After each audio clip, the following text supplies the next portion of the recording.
아바 아버지, 주님의 크신 은혜에 감사를 드립니다. 저희들이 이 세상에서 아무런 소망도 없었고 그리스도 밖에 있었을 때 주님께서 저희들에게 찾아오셔서 선한 목자로서 양들을 위해서 자기 목숨을 버리신 그런 십자가의 대속을 믿음으로 말미암아 하나님에게서 태어난 또 하나님의 가정에 속한 일원이 되게 하셨습니다. 주님, 구원받은 그리스도인으로서 저희들이 성경을 통해서 우리의 신분을 정확히 알고 깨닫기를 원합니다. 주님, 하나님께서 우리에게 주신 영적인 복들을 더욱더 많이 깨닫고 누리기를 원합니다. 이 시간을 통해서 또 저희들이 주신 기록된 말씀을 통해서 하나님께서 우리에게 베풀어 주신 놀라운 축복들을 더욱더 많이 깨닫고 또 그 신분에 걸맞는 삶을 살 수 있도록 저희들의 삶을 주장해 주시기를 간절히 믿고 의지합니다. 마치는 그 시간까지 주님께 영광을 돌려드리고 저희들이 크나큰 유익이 될 수 있도록 함께해 주시옵소서. 존귀하신 예수님의 이름으로 기도드렸습니다. 아멘. 네, 다 같이 디모데전서 6장을 찾겠습니다. 디모데전서 6장.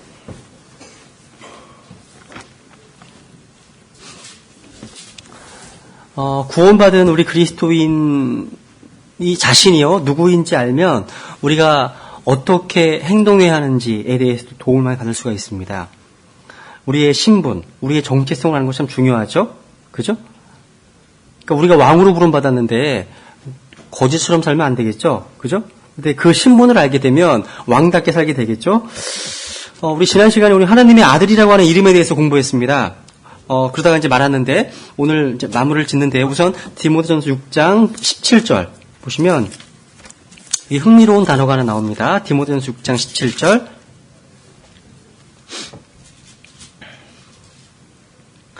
이 세상에서 부유한 자들에게 명하여 그들이 마음을 높이지 말고 확실치 않은 재물을 신뢰하지도 말며 오직 살아계신 하나님 곧 우리에게 모든 것을 풍성히 주사 누리게 하시는 분을 신뢰하게 하고 우리에게 모든 것을 풍성히 주사 누리게 하시는 분 누리게 하신다. 여러분 성경에 어떤 그리스도인들은요 누린다, 인조이한다, 누린다, 즐긴다 라는 단어가 성경에 정말 들어있을까? 그런 생각을 할 정도로 누리지 못하고 있다는 것입니다. 그 성경에는 분명히 enjoy라는 말, 누린다, 즐긴다라는 단어가 들어있습니다. 그러니까 하나님께서 우리에게 주신 모든 것을요 정말 깨닫고 있는 하나님의 자녀들은요 그 누림을 통해서 기쁨을 누리며 살 수 있다는 것입니다. 근데 우리가 지난번에 살펴봤던 것처럼요 우리가 인간의 가정에 들어올 수 있는 유일한 방법은 뭘 통해서요? 출생을 통해서 들어올 수 있습니다. 출생을 통해서.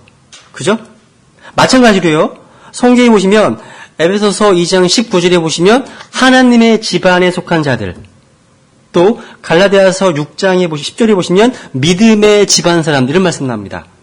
우리가 하나님의 가정에 들어갈 수 있는 방법도 출생을 통해서입니다. 출생입니다. 그래서 사람들은 이 체험을 가리켜서 중생한다, 거듭난다 이런 말씀입니다. 쉽게 얘기해서 다시 태어난다.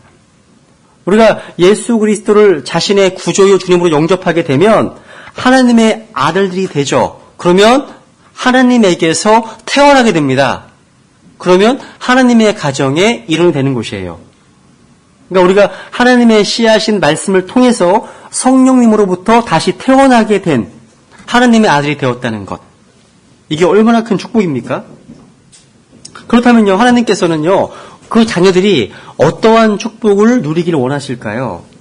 우선 로마서 8장을 보겠습니다. 자유함을 원하십니다. 자유. 속박이 아닙니다. 억압이 아닙니다. 자유를 원하신다는 거예요. 로마서 8장.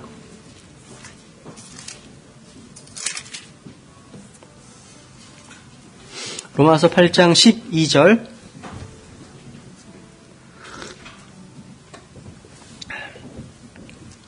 그러므로 형제들아 우리가 빚진 자로되 육신을 따라 살도록 육신에게 빚지지 아니하였느니라. 너희가 육신을 따라 살면 죽을 것이로되 성령을 통해 몸의 행실을 죽이면 살리라. 하나님의 영에 의해 인도받는 자들은 다 하나님의 아들들이니. 맞죠? 15절 너희는 다시 두려움에 이르는 속박의 영을 받지 아니하고 양자 삼으시는 영을 받았느니라. 그분을 힘입어 우리가 아바 아버지 하고 부르짖느니라. 성령께서 친히 우리의 영과 더불어 우리가 하나님의 자녀인 것을 증언하시나니 자녀이면 상속자 곧 하나님의 상속자여 그리스도와 공동 상속자니라. 우리가 그분과 함께 고난당하면 이것은 우리가 함께 영광도 받으려 함이니라. 내가 생각하건대 이 현 시대의 고난들은 앞으로 우리 안에서 나타날 영광과 좋게 비교될 수 없도다. 여기 보시면 이제 하나님과 우리와의 관계, 즉 양자됨에 대해서 설명하고 있습니다. 근데 여러분 비교하실 사실은 뭐냐면 신약 성경에 나오는 양자됨, 입양되었다는 거, 양자, 어답션, 이 단어가요. 하나님께서는 자신의 자녀들이 태어나는 그 순간 한 사람 한 사람에게 그 가정에서요. 다 자란 성인으로 지낼 수 있도록 자격을 주신 겁니다. 성인으로요. 이것이 우리가 일반적으로 알고 있는 입양과 다른 거예요. 다른 겁니다. 그러니까 무슨 얘기냐면 우리가 하나님의 가정에 들어갈 때 양자 사모심에 의해서 입양을 통해 들어가는 것이 아니라요. 다시 태어남으로 들어갑니다. 왜 그렇습니까? 입양된 자녀는요. 그 아이를 입양한 부모들과 똑같은 본성을 가지고 있지 않습니다. 그죠? 다르잖아요. 그런데 하나님의 자녀들은 하나님의 영으로 거듭났기 때문에 하나님의 본성, 하나님의 말씀의 씨앗으로부터 물려받은 하나님의 본성을 지니고 있다는 겁니다. 뭐가 다르죠? 개념이. 그죠? 그래서 이 양자됨은 뭐냐면 하나님의 가정에서의 우리의 신분과 관계있는 거예요. 신분과. 그것은 하나님이 우리를 아기가 아닌 성인으로 인정하셔서요. 성인이 누릴 수 있는 특권을 주신다는 뜻입니다. 성인이. 예를 들어서요. 아기는 자기가 아기라는 사실을 몰라요. 아기가 압니까 그걸요? 또 부모님이 누구인지 잘 모릅니다. 설사 아빠를 알아본다 하더라도요. 말은 잘 못합니다. 근데 하나님의 아들들은요. 자기가 구원받게 되면 자신이 하나님의 자녀라는 사실을 압니다. 요한일서 5장에 말씀하시죠. 그리고 하늘의 아버지가 누구신지 알게 되고요. 또 아바 아버지라고 부르기도 합니다. 또 어린 아이는 자기 자신을 돌볼 수 있을 만큼 충분히 자랄 때까지는요. 대부분 속박 가운데 두려움 가운데 삽니다. 하지만 하나님의 아들들, 양자 사모심에서 하나님의 자녀가 된 아들들은 자유롭습니다. 이 속박과 두려움으로부터. 한번 갈라디아서 4장을 보겠습니다. 갈라디아서 4장.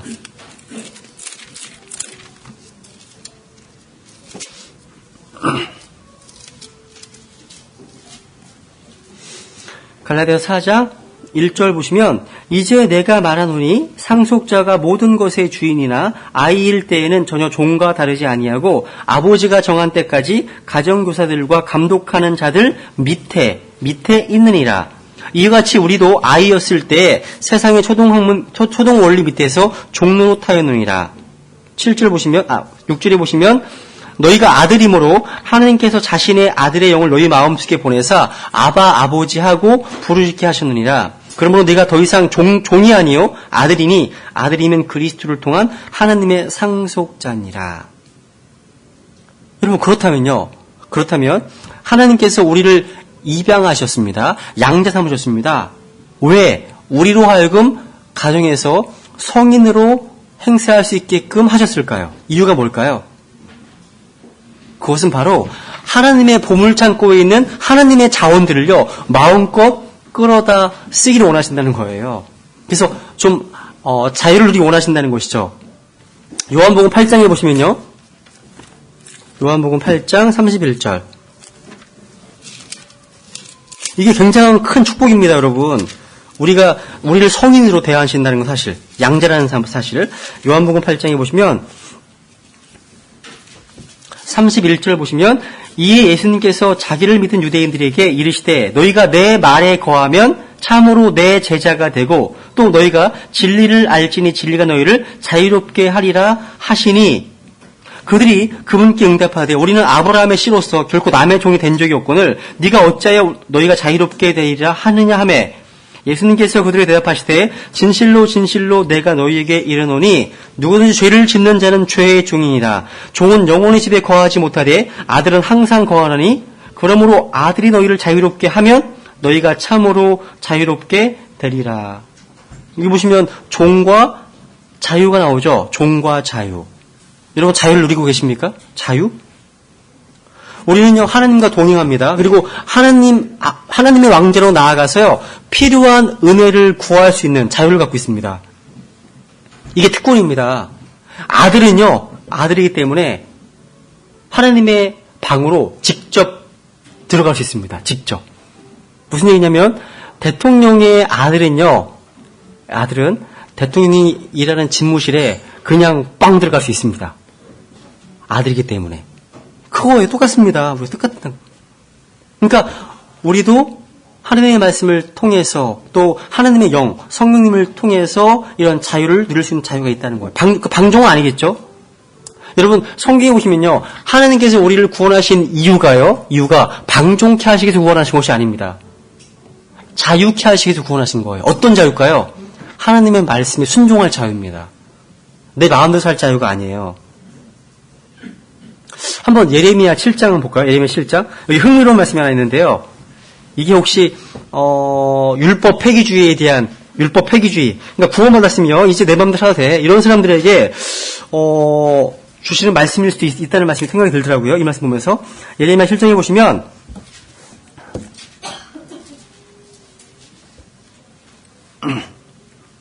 1절 보시면 주로부터 예레미야에게 임한 말씀이라 이르시되 주의 집 문에 서서 거기서 이 말을 선포하여 이르기를 주께 경배하려고 이 문들로 들어가는 너희 모든 유다 사람들아 주의 말씀을 들으라. 저는 이 말씀 충격이었습니다. 왜냐하면 이 당시 유다 백성들의 영적 상태가요 우상을 섬기고요 바알에게 분향하고 그리고 자기 아들들을 불태워 죽이고요 이런 상황인데도 불구하고 2절에 보니까 주께 뭐하러 들어갔습니까? 경배했다는 거. 주께 경배하려고 들어갔다는 거. 놀랍지 않습니까, 여러분? 근데 3절에 보시면 말씀하십니다. 만군의 주 곧 이스라엘의 하나님이 이같이 말하노라. 너희 길과 너희 행위를 고치라. 그리하면 내가 너희로 하여금 이곳에 거하게 하리라. 너희는 이것들이 주의 성전이라. 주의 성전이라는 거짓말을 믿지 말라. 하시면서 쭉 얘기하시면서 어떻게 말씀하시면 8절에 보시면 보라 너희가 유익을 끼치지 못하는 거짓말을 신뢰하는도다. 너희가 도둑질하고 살인하며 간음하고 거짓 맹세하고 또 바알에게 분향하고 너희가 알지 못하는 다른 신들을 따라 걸으면서 내 이름으로 불린 이 집에 들어와 내 앞에 서서 말하기를 이 모든 가증한 것을 행하려고 우리가 구출받았나이다 하려느냐.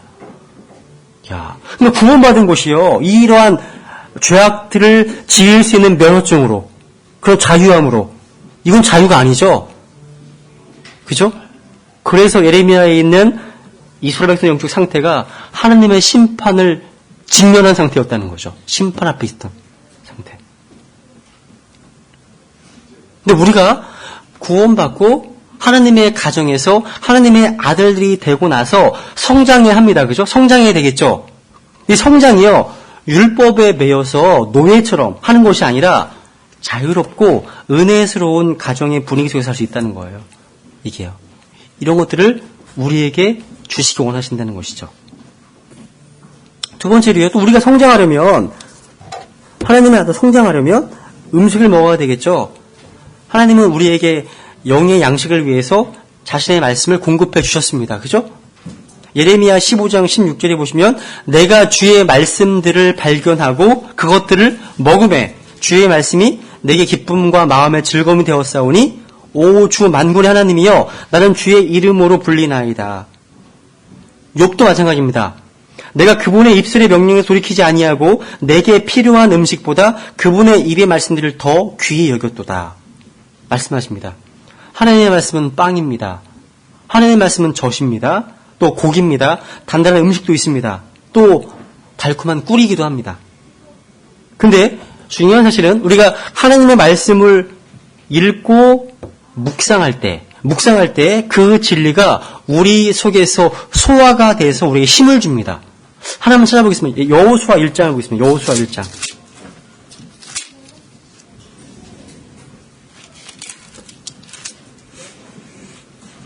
여호수아 1장 8절. 여호수아 1장 8절 보시면 너는 이 율법책을 내 입에서 떠나지 말게 하며 밤낮으로 그것을 묵상하여 그 안에 기록된 대로 다 지켜 행하라. 그리하면 네가 네 길을 형통하게 하며 또한 크게 성공하리라. 야, 성공이란 말이 제일 처음 나오는 것이 바로 여호수아 1장 8절 말씀이죠.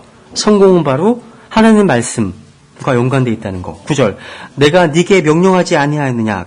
마음을 강하게 하고 크게 용기를 내라. 두려워하지 말며 놀라지 말라. 네가 어디로 가든지 주 내 하나님이 너와 함께 하느니라 하시니라. 그러니까 하나님의 말씀을 읽고 묵상하고 지켜 행하고, 그럼 그 말씀이요 우리 안에서 소화가 돼서 우리에게 힘을 준다는 것이에요. 근데 우리가 영적으로 어릴 때에는요, 우리를 위해서요, 그것을 소화시켜 주는 다른 사람들을 통해서요, 그 말씀을 받아 먹습니다. 근데 나중에 영적으로 성장해 갈수록 이제 스스로 하나님 말씀을 먹는 법을 배우게 되죠. 그래서 그 말씀을 통해서 스스로 그 말씀 안에 있는 자양분을 충분히 즐길 수 있게 되는 것이죠. 그죠? 그리고 우리가 이 세상에 태어날 때는요, 아주 불쌍하고 가난한 노예로 태어났습니다.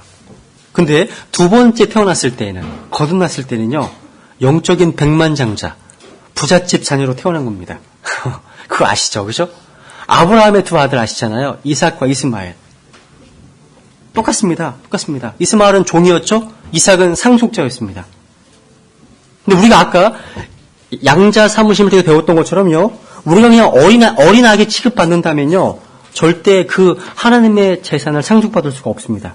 근데 우리를요, 성인으로 취급하시기 때문에요, 이제 우리는 하나님의 그 놀라운 풍요로운 재산을요, 우리 것으로 주장할 수 있습니다. 왜? 우리는 하나님의 상속자이기 때문에. 상속자. 성경에 보시면요, 하나님은 베드로전서 5장 10절에 보시면 모든 은혜의 하나님께서요, 히브리서 10장 29절에 말씀하신 것처럼 은혜의 영을 통해서, 또 사도행전 20장 31절에 말씀, 은혜의 말씀을 통해서 우리로 하여금 은혜의 지극히 풍성함을 경험하게 하셨다는 것입니다. 은혜의 하나님께서요, 은혜의 성령님을 통해서, 은혜의 말씀을 통해서 우리로 하여금 은혜의 지극히 풍성함을 경험하게 하셨다는 사실입니다. 우리 이전에는요, 구원받기 전에는 저 하나님의 왕자는 심판의 왕자였어요. 심판의 왕자. 근데 이제는 어떤 왕자입니까? 우리가 필요할 때 얻는 은혜를 얻기 위한 그런 은혜의 왕자를 보냈습니다. 요한복음 1장 16절에 보시면 우리가 다 그분의 충만하심에서 받았음에 은혜를 대체하는 은혜이라. 여러분, 그래서 여러분은요, 하나님께서 예수 그리스도 안에서 우리에게 이미 주신 것들에 대해서 여러분이 얼마나 많이 알고 있고 얼마나 깨닫고 있는지에 따라서 영적인 부재로 살 수가 있고요, 아니면 영적인 거지로 살 수가 있어요. 여러분, 성장한다는 게 뭔지 아세요? 점점 성장하는 게 뭔지 아세요? 새로운 것을 점점 많이 받아가는 게 아니에요. 성장한다는 것은요, 하나님께서 이미 우리에게 주신 모든 것, 우리에게 주신 것들을 점점 알아가는 거예요. 알아가고 누려가는 게 성장하는 거예요. 이미 주셨거든요, 다. 주셨어요. 또 성경에 보시면요, 에베소서 2장 4절에 보시면 그분의 긍휼의 풍성함, 다가오세요. 긍휼의 풍성함, 은혜의 지극히 풍성함, 다가오세요. 곰곰이 씹어보세요. 곰곰이 마음속에 묵상해보세요. 은혜가 풍성하다. 긍휼이 풍성하다. 하나님께서 은혜가 풍성하지 않는다면, 하나님께서 긍휼이 풍성하지 않는다면 여기에 계신 분들은 아무도 이 자리에 앉아있을 수 없습니다. 그거 아세요? 하나님께서 긍휼이 풍성하시기 때문에 우리가 죄 지은 것에 따라서 우리에게 주지 않으십니다. 하나님은 은혜가 풍성하시기 때문에 우리가 받을 적이 없는데 우리에게 풍성을 주셨다는 사실. 그게 은혜가 풍성한 거, 그게 긍휼이 풍성한 겁니다. 그래서 예레미야 3장에 보시면 22절에 보시면 주의 긍휼로 말미암아 우리가 손을 대지 아니하였나니 그분의 불쌍히 여기심은 끝이 없도다. 그분의 불쌍히 여기심은 끝이 없다. 하나님, 저희들을 불쌍히 여기시옵소서.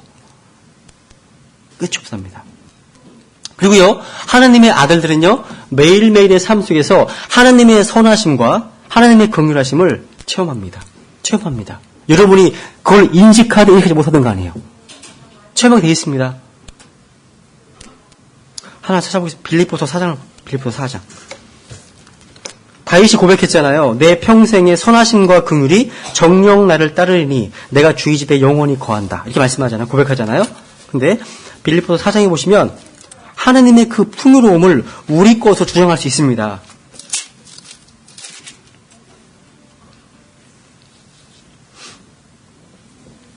빌립보서 4장 19절을 보시면 오직 내 하나님께서 그리스도 예수님을 통해 영광 가운데서 자신의 부요하심에 따라 너희의 모든 필요를 공급하시리라.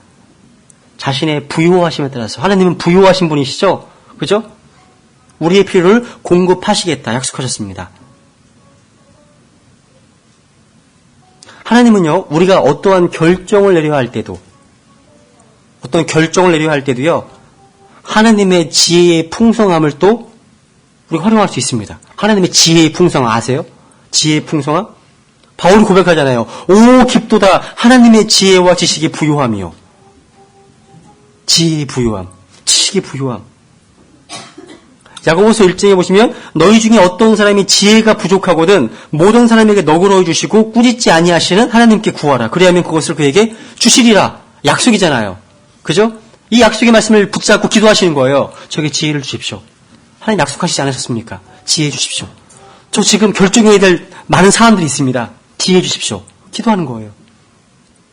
또 로마서 2장 4절에 보시면 하나님의 선하심의 풍성함이 나옵니다. 하나님의 선하심의 풍성함. 하나님은 굿, 선하신 분이십니다. 좋으신 분이십니다. 근데 이것은요, 여러분, 이것은요, 이 성경을 기록한 기자들이 경험한 겁니다. 그냥 안 것이 아니고 경험한 거예요. 다윗이 하느님은 나의 반석이시오, 나의 요새시오. 우리도 입술로 고백할 수 있습니다. 중요한 거는 다윗은 그런 하나님을 경험했다는 거예요. 우리는 경험해야 되겠죠. 그죠? 경험할 필요가 있다는 것이에요. 이것이 바로 하나님께서 우리에게 주신 풍성한 것들 중에 하나입니다. 일례예요. 그래서 야고보서 1장 10절에 보시면 모든 좋은 선물과 모든 완전한 선물은 위에서 빛들의 아버지로부터 내려오거니와 그분께는 변함도 없고 회전하는 그림자도 없다고 말씀하십니다. 여러분이 저를 볼 때 어떻게 보일지 모르겠습니다. 근데 하나님의 아들이 된 사람들은요, 정말 부자예요. 정말 부자예요. 부자 되세요가 아니고요, 이미 부자입니다. 부자예요. 근데 그러한 영적인 우리가 백만장자입니다. 그래서 우리가 성장해 가면서 조금씩 점점 더 그 복을 알아가고 누리게 되는 것이죠. 그리고요, 그다음에 보시면 하나님께서요, 하나님의 아들이 된 우리들에게 원하시는 게 또 하나 있습니다. 서로 펠로우십, 교제하기 원하세요. 교제하기 원하신다는 거. 우리는 서로에게 속해 있습니다. 서로가 필요한 존재들이에요. 하나님은요, 자신의 자녀들이요, 결코 혼자 떨어져 사는 걸 결코 원치 않으십니다. 어떤 그리스도인들은 나홀로 집에 크리스찬들이 있어요. 나홀로 집에 크리스찬들. 그건 하나님 뜻이 아닙니다. 하나님은 함께 모이를 원하신다는 거예요. 한번 전도서 4장 확인해 볼까요? 전도서 4장 보세요. 전도서 4장.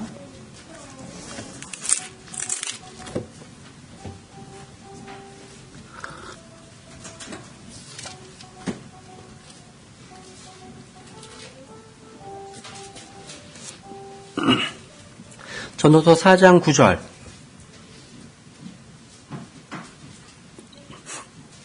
두 사람이 한 사람보다 나음은 그들이 자기들의 수고로 인하여 좋은 보상을 받을 것이기 때문이라.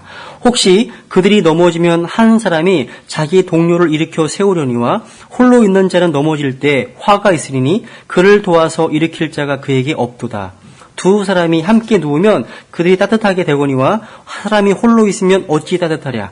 누가 그를 쳐서 이기면 두 사람이 그와 맞서리니 세 겹줄은 빨리 끊어지지 아니하니라. 나홀로 집의 크리스찬들을 위험하다는 거예요. 위험할 수 있습니다. 위험할 수 있습니다. 그러니까 우리가 하나님께서 이 땅에 교회를 세우신 여러 가지 이유 중에 한 가지가 뭔지 아십니까? 바로 우리가 함께 모여서 하나님께 예배드리고 하나님의 은혜를 증언하고요. 그리고 서로 격려하고 서로 교제를 나누기 원하신다는 것입니다. 교제한다는 게 뭐예요? 교제한다는 것이? 이 교제라는 것은요. 서로에게 뭔가 공통된 것이 있는 것이에요. 여러분에게는 동일한 생명이 있죠. 동일한 믿음을 갖고 있습니다. 동일한 말씀을 갖고 있습니다. 또 우리 주 예수 그리스도를 향한 동일한 사랑이 있습니다. 또 길 잃어버린 그리스도 밖에 있는 죄인들에 대한 동일한 관심이 있습니다. 또 하느님을 영화롭게 하려는 동일한 소원이 있습니다. 그러니까 여러분 보세요. 여러분에게서 가장 중요한 것은 여러분과 하나님과의 개인적인 관계죠. 교제죠. 그런데 하나님과의 교제가 약화되기 시작하는 첫 번째 증상이 뭔지 아세요? 바로 다른 성도, 그러니까 성도가 하나님의 백성들과 나누는 교제를 소홀히 여기는 것입니다. 그게요. 소홀히 여기는 것이에요. 교제 안 하려고 그래. 그것은 뭐예요? 하나님과의 교제가 뭔가 핀트가 어긋나고 있다는 거예요. 그런 뜻입니다. 히브리서 10장이 말씀하시잖아요. 성경에 보시면 우리의 함께 모이는 일을 폐하지 말라. 함께 모이는 일을 폐하지 말라. 명령입니다. 명령이에요. 초대교회는 함께 모이기를 기뻐했죠. 그죠? 여러분 성경에 보시면요. 신약 성경에 보면요. 성도들이 서로에게 one for another, each other 서로에게 어떻게 사역해야 하는지를 설명하면서요. 이 서로라는 말을 무려 50번 넘게 쓰고 있습니다. 그거 아세요? 서로란 말? 혼자 따로 보통 절간에 들어가서 독서실 들어가가지고 혼자 따로 생활할 수 있으면 왜 서로란 말을 이렇게 많이 썼을까 하나님께서 쓰셨을까요? 무려 50번이나 넘게. 그 가운데 서로 사랑하라는 말이요. 적어도 12번 정도 되풀이되고 있습니다. 서로 사랑하라. 하나는 볼게요. 데살로니가전서 3장. 데살로니가전서 3장.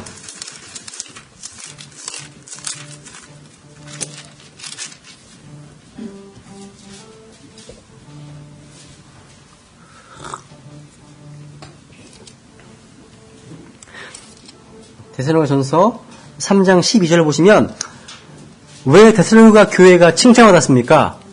그 중에 하나가 바로 사랑입니다. 사랑. 12절. 또 주께서 우리가 너희에게 행하는 것 같이 너희가 서로에게와 모든 사람에게 사랑을 많이 베풀고 넘치도록 베풀게 하세요. 이거 기도하고 있습니다. 근데 4장 9절에 보세요. 아랫부분에. 그러나 형제의 사랑에 관하여는 내가 너희에게 쓸 필요가 없나니 너희 스스로 하나님에게서 가르침을 받아 서로 사랑하느니라. 바울이 인정하고 있습니다. 서로 사랑하고 있다. 서로 사랑하라. 근데 그뿐만이 아닙니다. 하나님을 두려워하는 가운데 서로에게 복종하라, 서로 권면하라, 또 서로 같은 보살핌을 받게 하라, 또 서로 친절히 대하라, 서로 용서하라, 서로 세워주라. 이런 명령이 무척 많이 나오고 있습니다. 이건 몇 가지 예 만든 거예요, 지금요. 몇 가지 예를 만든 거예요. 그러니까 하나님께서 우리가 서로 교제하면서 이렇게 서로 행하기 원하신다는 것이겠죠. 근데 우리가 하나님과 또 다른 어떤 지체들과 교제를 나누려면 서로 뭘 해야 됩니까? 마음을 열어놓아야 합니다. 마음을 갖고 있잖아요? 아무것도 안 들어와요. 피하게 되겠죠. 그죠? 여기에 컵이 있잖아요. 컵에다가 종이를 덮어놔봐요. 아무것도 안 들어가요. 그죠? 열어젖히면 들어갈 수 있는 거예요, 서로가. 이게 좀 중요하다는 거죠. 그리고 또 우리가 하나님의 아들들이요. 하나님의 아들들로서요. 우리에게는 생명이 있습니다. 생명이 있어요. 우리가 구원받았을 때 우리는 죄의 옷을 버렸습니다. 그죠? 죄의 옷을 버렸습니다. 노도기와 같은 옷을 버렸습니다. 버리고서 우리 주 예수 그리스도로 옷 입었습니다. 그것을 성경에서는 새 사람을 입었다 말씀하십니다. 근데 보세요 한번. 그 새 사람을 입었다는 것이 무슨 뜻이냐면 앞에 보세요. 고린도서 3장에 보시면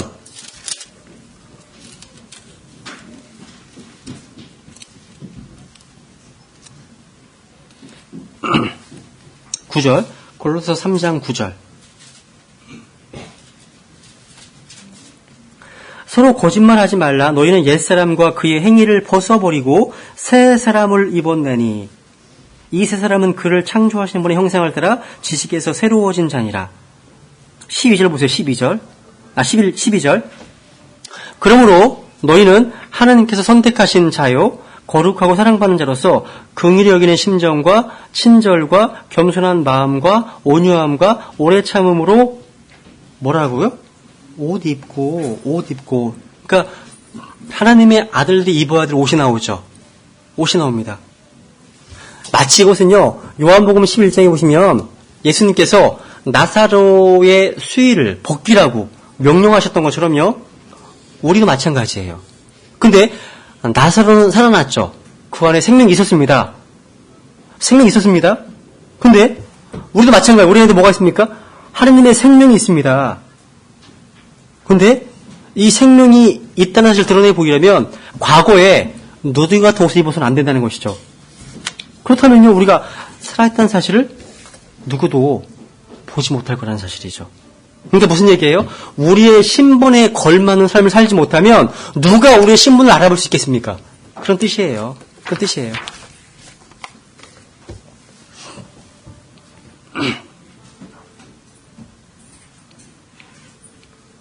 그리고요. 하나님께서는요. 자신의 자녀들이요. 이 하나님의 가정, 이 하나님의 집안, 이 하나님의 가정의 미래를 알기 원하십니다. 하나님의 이 가정만이 소망이 있는 유일한 가정이에요. 소망이 있어요. 아담의 가정에 속한 사람들은요. 소망이 없습니다. 타이타닉처럼요. 침몰해버릴 겁니다. 그죠? 우리는 살아계신 그리스도 신뢰하기 때문에 우리에게는 뭐가 있습니까? 살아있는 소망이, 산 소망이 있습니다. 산 소망이요. 근데 언제 오실지는 아무도 모르지만 주님은 다시 오셔서 자신의 자녀들을 다 모으실 겁니다. 데려가실 거예요. 이게 얼마나 멋지고 기대되는 미래입니까? 그죠? 근데 많은 그리스도인들이요. 하나님의 가정에서 우리가 누릴 수 있는 신분을 누리지 못하고 있다는 거. 그리고 밖에 있는 구원받지 못한 이루어진 죄인들이요. 이 하나님의 가정에 별로 관심이 없어요. 왜 관심이 없을까요? 그 이유 중에 하나는 바로 우리에게 있습니다. 우리에게 있어요. 우리가 이 하나님의 가정에서요. 정말 기쁘게 살고 만족하게 살고 있고 그러면 그 사람들도요. 뭔가 반응을 볼 수 있다는 거죠. 그러니까 우리에게 문제가 있다는 거. 우리의 태도에, 우리 자세예요. 그리고 마지막으로요. 하나님은요. 이 가정이요. 하나님의 집안, 하나님의 가정이 성장하기를 원하십니다. 원하세요. 우리가 다른 사람들에게 예수 그리스도를 증언하고 다른 사람들을 구주께로 인도해 줄 수 있는 것이 소수 사람이 할 수 있는 것이 아닙니다. 이제 갓 구원받은 사람들도 교회 안에서 교사 역할을 할 수 없겠지만 다른 사람들에게 자기가 받은 구원의 감격 또 복음에 대해서 전해줄 수 있는 증인으로서 역할을 할 수 있다는 겁니다. 증인이 뭐예요? 증인이 자기가 보고 들은 대로 말하는 사람이에요. 그러니까 한마디로 말해서 가리키는 사람, 포인터, 증인은. 예수 그리스도를 가리키는 거예요. 그분이 나를 행하신 일들에 대해서 가리키는 거예요. 이게 증인입니다. 마치 사도행전 4장에 보시면 우리가 보고 들은 것을 말할 수밖에 없다 했던 것처럼요. 법정에서요. 판사는 그 증인의 의견에 별로 관심이 없습니다. 증인의 견해에 별로 관심 없습니다. 정말 원하는 게 뭐예요? 그 증인이 직접 보고 들은 거. 여기 관심 있는 것이에요. 보고 들은 거. 하나님은요. 우리를 증인이 되도록 부르신 겁니다. 근데 너무나 많은 그리스도인들이 자신을 판사로, 검사로 생각하고 있다는 게 문제라는 거죠. 우리를 증인으로 부르셨다는 거. 제가 엊그저께 몇몇 형제님들하고 교제를 했었는데요. 어떤 형제님이 그러시더라고요. 교제하시는 족족 얘기하시는 무슨 얘기를 하시냐면 일반 교회에 대한 문제들 쫙 얘기하시고 또 킹제임스 성경을 쓰는 교회들에 대한 문제를 쫙 얘기하시고 제가 한마디 말씀드렸어요. 저는 별로 그런 내용들이 관심이 없습니다. 이제는 관심이 없습니다. 왜냐하면 로컬 목사님 얘기하셨잖아요. 라오디케아 교회 시대가 되면 anything can happen. 그동안 겪었던 얘기를 하시면서 그러셨군요 그렇게 하시는데 마음속에요. 제가 느끼기는 어떻게 느끼냐면 어떤 영적인 우월감이 있으세요. 영적인 우월감을 가지고서 다른 교회를 막 비판하시더라고요. 근데 중요한 건 뭐예요? 중요한 거는 그러면 형제님은 하나님을 사랑하십니까? 이렇게 묻고 싶은 거 있죠, 저 마음속에. 사랑하십니까? 그러니까 우리는요, 중요한 게 뭐냐면 하나님께서 각각에게 부르신 길이 있잖아요. 마이 코스가 있습니다. 내 길이 있어요. 내 길 열심히 가면 되잖아요. 그죠? 그런데 많은 그리스도인들이 자신이 검사인 것처럼 판사인 것처럼 굉장히 영적으로 우월한 어떤 우월감 속에서 막 얘기를 하시는 거 들어오면 좀 안타깝습니다. 그죠? 여러분, 우리가 다른 사람들이 증언하는 것은요, 마치 농사 짓는 것 같습니다. 농사 짓는 것. 서로 협력하는 곳이에요. 여기에는 쟁취하는 사람, 씨 뿌리는 사람, 물 주는 사람이 다릅니다. 근데 이 모든 노력을 통해서 결실케 하시는 분은 바로 하나님이십니다. 하나님이세요. 또 하나님이 원하신 또 한 가지 있습니다. 이 마지막인데 이 하나님의 가정에서 새로 태어난 아이들이 있습니다. 이게 새신자들이에요. 새신자들. 근데 이 새신자들이요, 우리 모두가요, 하나님의 가정에서 모든 자들이요, 이 새신자들이 주님 안에서 성장해 갈 수 있게 도와줘야 합니다. 저에게 있어요. 제가 아이들을 키우면서 제가 아주 기쁜 것들 중에 하나가 뭔지 아세요? 셋째 막내가 태어났습니다. 기뻤어요. 태어나고 나서 기현이나 이 상윤이 이 아이들이 동생을 데리고 손잡고 다니면서 밥도 먹이고요.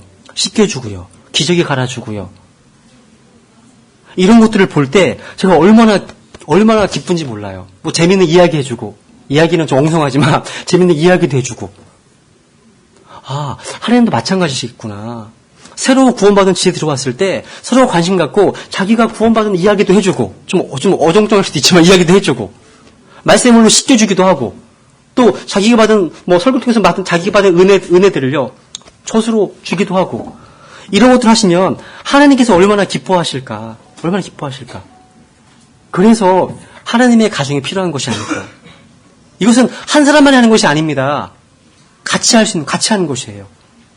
그러니까 갓 태어난 아기들이 잘 자랄 수 있도록 사랑으로 보호하고요, 양육해 주는 것. 이것이 바로 온 가족이 해야 될 일이죠. 그죠? 그래서 온 가족이 서로 도와줘야 한다는 것이에요. 이것을 원하신다는 거죠. 네, 시간이 많이 갔네요.